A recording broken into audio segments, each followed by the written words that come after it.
안녕하세요. 반갑습니다. 리즈입니다. 오늘은 경제 동향에 대해 간단하게 브리핑해 보겠습니다. 최근 우리 경제는 제조업이 부진이 완화되며 완만한 경기 회복세는 지속되었으나 고물가와 대외 여건의 악화로 경기 하방 요인이 고조되는 모습입니다. 한국산업연구원에서 전문가 16명에게서 받은 2022-2023년 우리 경제에 대한 설문조사 결과를 한번 볼까요? 전문가들은 우리 경제가 2022년 2.4%의 성장률을 기록한 후 2023년에는 2.0%의 낮은 성장세를 보일 것으로 전망하고 있습니다. 대외 여건의 악화로 국내 경기에 대한 부정적 시각이 증대되면서 2022년, 2023년 성장률 전망치가 지난 4월 조사 대비 하향 조정된 것 같습니다. 수출 한번 볼까요? 수출은 금액 기준으로 하반기 이후 증가세가 둔화되면서 2022년에 전년 25.7%보다 낮은 10.3%의 증가율을 기록하고 2023년에는 4.5%의 증가에 그칠 전망입니다. 소비자 물가를 한번 볼까요? 2022년에 5.1%의 높은 상승률을 기록한 후 2023년에는 3.4% 상승폭이 축소될 전망입니다.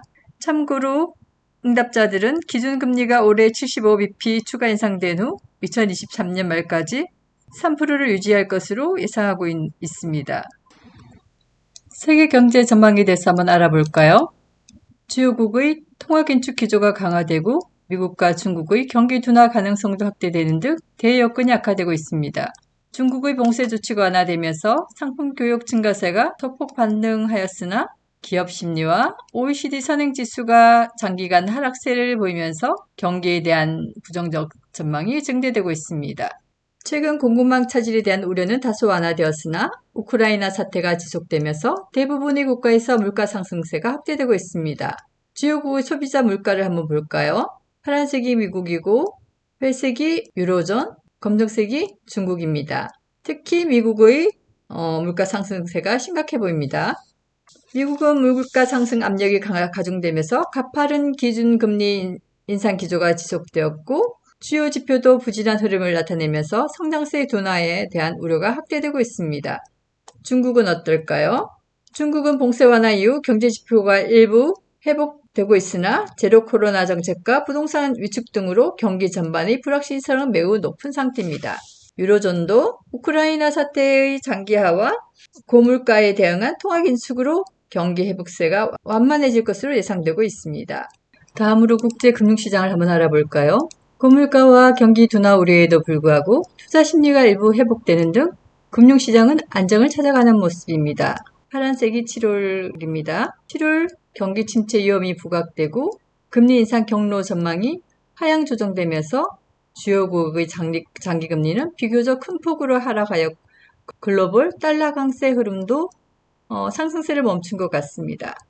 또한 주가 변동성이 전월 말 대비 크게 하락하였고 대부분의 신흥국 가상금리와 부도염도 하락으로 전환되었습니다. 국제유가 및 원자재 가격 지수를 한번 살펴볼까요? 7월 국제유가는 공급 불안 우려가 제기될 때마다 일시적 급등세를 반복하였으나 글로벌 경기 둔화에 따른 수요 부진 전망에 기인하여 하락하고 있습니다.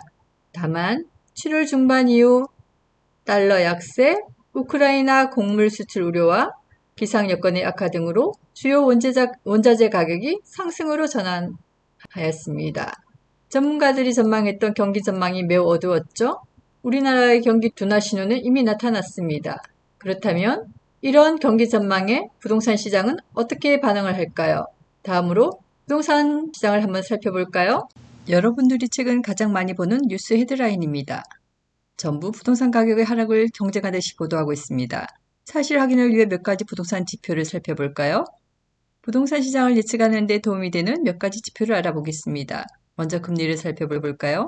7월 한국과 미국의 기준금리 인상은 시장 참여자들의 예상과 부합하여 금융시장에 미친 영향은 제한적입니다. 시장의 불안은 예측할 수 없을 때 생기는 것입니다. 작년부터 미국이 기준금리 인상을 이야기했고 발표한 대로 점진적으로 금리를 올리고 있습니다. 이런 변화를 지켜본 금융시장과 주식시장은 이미 금리 인상을 주가에 반영했는지 최근 약간의 상승을 보이고 있습니다. 그러나 이것이 끝이라고 생각하시면 안 됩니다. 시장 상황에 따라 금리는 다시 변할 수 있습니다. 아무튼 결론적으로 말하면 시장은 금리 인상을 예측하고 받아들이고 있다는 것입니다. 건설 비용을 반영하는 건설 기성 디플레이터는 전월 11.1%에 이어 10.3%의 높은 상승률을 기록하고 있어 건설 투자의 회복을 제약하고 있습니다. 건설 수주는 건축 부문과 토목 부문 모두 증가하였지만 건축 부문은 주택이 33.2%에서 마이너스 9.4%로 감소하고 사무실 점포를 중심으로 8.3% 증가, 토목 부문은 기계 설치를 중심으로 84.3%로 증가했습니다. 간단해서 요약해서 말하면 주택 건설 경기는 건설 비용 상승으로 투자 제약이 많다는 뜻입니다. 마지막으로 소비자 심리 지수입니다. 7월 소비자 심리 지수는 전월 96.4%보다 큰 폭으로 하락한 86%를 기록했습니다. 내구재 부진에도 불구하고 대면 서비스업을 중심으로 양호한 회복세를 이어가고 있으나 소비 심리가 위축되어 소비 회복세를 제약할 가능성이 높아 보입니다.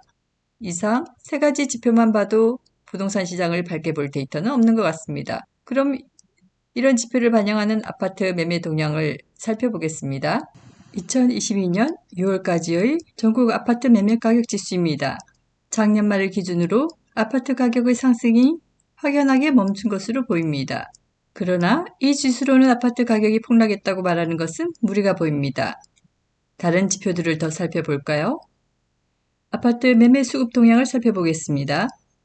아파트 매매 수급 지수란 회원 중개업소 설문과 인터넷 매물 건수 등을 분석해 수요와 공급 비중을 지수화한 것입니다. 해석은 100에 가까우면 수요와 공급 비중이 비슷하다는 것을 뜻하고 0에 가까우면 공급이 수요가 많다는 것이고 200에 가까우면 수요가 공급보다는 많다는 것입니다. 그래프를 보면 작년 8월부터 수요가 큰 폭으로 줄어들고 작년 말을 기점으로 올해 6월까지 큰 변동이 없음을 알 수 있습니다. 아파트 전세 가격 지수는 어떨까요? 아파트 전세 가격 지수도 작년 말을 기준으로 상승이 확연히 멈춘 것으로 보입니다.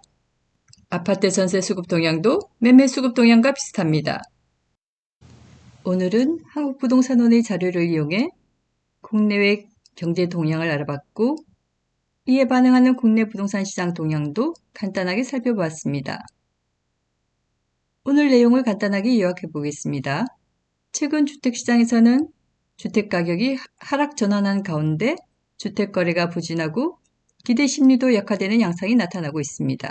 또한 시장에서는 기준금리가 금년 중 수차례 추가 인상될 것으로 전망하고 있으며 현재 주택시장 여건은 상하방 요인이 혼재되어 있으나 하방 요인이 다소 우세해 보입니다. 다음 영상에서는 한국은행 발표 자료로 주택시장을 둘러싼 여건 및 리스크 요인을 점검해보고 금리 인상이 주택가격에 미치는 영향을 알아보도록 하겠습니다. 이상 리즈였습니다. 구독, 좋아요, 알림 설정으로 많은 관심 부탁드립니다. 안녕하세요. 반갑습니다. 리즈입니다. 더운 날씨가 계속되고 있습니다. 곳곳에 비 피해 소식도 들리네요. 여름 동안 건강 유의하시고 무탈하시기를 바랍니다.